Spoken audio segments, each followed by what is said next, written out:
जळगाव जिल्ह्यातील वराड गावाजवळ झालेल्या भीषण अपघातात अकोल्यातील नववधूसह तिघांचा मृत्यू झाला आहे।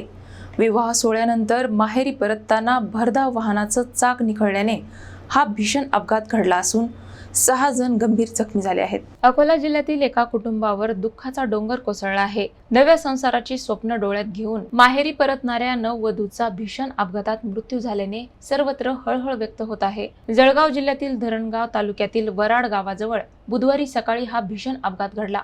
गुजरातमधील वापी येथे विवाह सोहळा पार पडल्यावर नववधू पूजा रवी वागडकर आपल्या नातेवाईकांसह अकोल्याकडे परतत होती। यावेळी महामार्गावर भरधाव वेगात असलेल्या वाहनाचं अचानक चाक निखळलं। त्यामुळे चालकाचं वाहनावरील नियंत्रण सुटलं आणि गाडी थेट रस्त्याखाली जाऊन पलटी झाली। या भीषण अपघातात नववधू पूजा रवी वागडकर, दत्तू भागवत आणि जगदीश वागडकर यांचा जागीच मृत्यू झाला, तर 6 जण गंभीर जखमी झाले असून त्यांच्यावर जळगाव येथील शासकीय रुग्णालयात उपचार सुरू आहेत। अपघाताची माहिती मिळताच स्थानिक नागरिकांनी घटनास्थळी धाव घेत बचाव कार्य सुरू केले। आनंद आणि उत्सवाचं वातावरण असताना काही क्षणातच घडलेल्या या दुर्दैवी घटनेमुळे अकोला आणि परिसरात शोककळा पसरली आहे।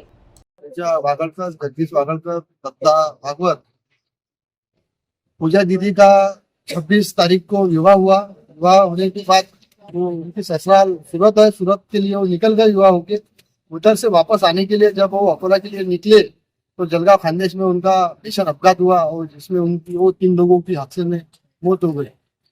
आज उनको जैसा सुबह में जो हादसा हुआ उसके बाद में पर जो उनके जो नातेवाईक है उन्होंने फोन किया और हमने तुरंत, हमारे आमदार साहब है रणजीत जी सावर साहब, उन्होंने स्थानिक आमदार साहब को वहाँ पे फोन करके वहाँ पे यंत्रणा सबको बोल के हमारे जो जख्मी लोग हैं उनको ट्रीटमेंट के लिए कोई हॉस्पिटल में भेजा, उनको अकोला में लाए। अभी अकोला में उनको लाया गया है और उनका जो अंतिम विधि है वो कल सुबह सब मेहमान आने के बाद में उनके जो लोग हैं बड़े बुजुर्ग सबके साथ विचार मैं करके कल हूँ।